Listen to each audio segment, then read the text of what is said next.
తెలుగు రాష్ట్రాల్లో వందే భారత్ రైళ్లకు ఆదరణ పెరుగుతోంది. మరిన్ని కొత్త సర్వీసుల కోసం ఎంపీలు రైల్వే మంత్రికి నేరుగా ప్రతిపాదనలు చేస్తున్నారు. తాజాగా విశాఖ నుంచి బెంగళూరుకు వయా తిరుపతి కొత్త వందే భారత్ ఖరారుపైన తుది కసరత్తు జరుగుతోంది. డివిజన్ అధికారులు రూట్ షెడ్యూల్ పైన నివేదికలు ఇచ్చారు. తెలుగు రాష్ట్రాలతో పాటుగా ఇక్కడి నుంచి ఇతర ప్రాంతాలకు రాకపోకలు సాగిస్తున్న వందే భారత్ సేవలకు ప్రాధాన్యం పెరుగుతోంది. ప్రయాణికుల నుంచి వస్తున్న డిమాండ్ మేరకు కొత్త సర్వీసులను ప్రారంభించేందుకు రైల్వే శాఖ కసరత్తు జారీ చేస్తోంది. తెలుగు రాష్ట్రాలకు చెందిన ఎంపీలు ఇప్పటికే కొత్త సర్వీసులపైన రైల్వే శాఖకు ప్రతిపాదనలు ఇస్తున్నారు. తాజాగా విశాఖ నుంచి బెంగళూరు, విశాఖ నుంచి తిరుపతికి వచ్చిన డిమాండ్లపైన రైల్వే శాఖ సానుకూలంగా నిర్ణయం తీసుకుంది. దీంతో 2 రైళ్ల స్థానంలో విశాఖ నుంచి బెంగళూరుకు వయా తిరుపతి మీదుగా వందే భారత్ ప్రకటనకు తుది కసరత్తు జరుగుతోంది. ఇప్పటికీ ఈ మేరకు డివిజన్ రైల్వే అధికారులు రూట్ షెడ్యూల్ పైన ప్రతిపాదనలు సిద్ధం చేశారు.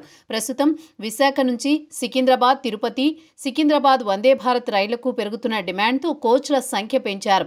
విజయవాడ నుంచి బెంగళూరుకు వయా తిరుపతి వందే భారత్ పైన ఇప్పటికే సానుకూల నిర్ణయం తీసుకున్నా విశాఖ నుంచి వస్తున్న డిమాండ్తో ఈ రైలును విజయవాడ నుంచి కాకుండా విశాఖ నుంచి ప్రారంభించే అంశంపై కసరత్తు జరుగుతున్నట్లు తెలుస్తోంది.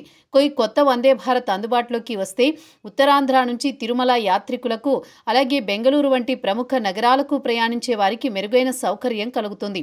ఈ రైలు అందుబాటులోకి వస్తే బెంగళూరు ప్రయాణం ఇతర రైళ్ల కంటే 3 గంటల సమయం ఆదా కానుంది.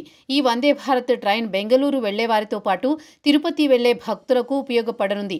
మొత్తం 8 బోగీల్లో 7 AC chair car, 1 executive chair car ఉండనున్నాయి. ఈ వందే భారత్ ట్రైన్ మంగళవారం మినహా వారానికి 6 రోజుల పాటు నడవనుంది. విశాఖలో బయలుదేరి రాజమండ్రి, విజయవాడ, తెనాలి, ఒంగోలు, నెల్లూరు, తిరుపతి, చిత్తూరు, కాట్పాడి, కృష్ణరాజపురం మీదుగా బెంగళూరుకు వెళ్లేలా రూట్ ఖరారు చేశారు. అదే సమయంలో వందే భారత్ స్లీపర్ పైన చర్చ జరుగుతోంది. దీంతో స్లీపర్ త్వరలో పట్టాలెక్కనుండటంతో ఈ దిశగా అధికారులు ఆలోచన చేస్తున్నారు.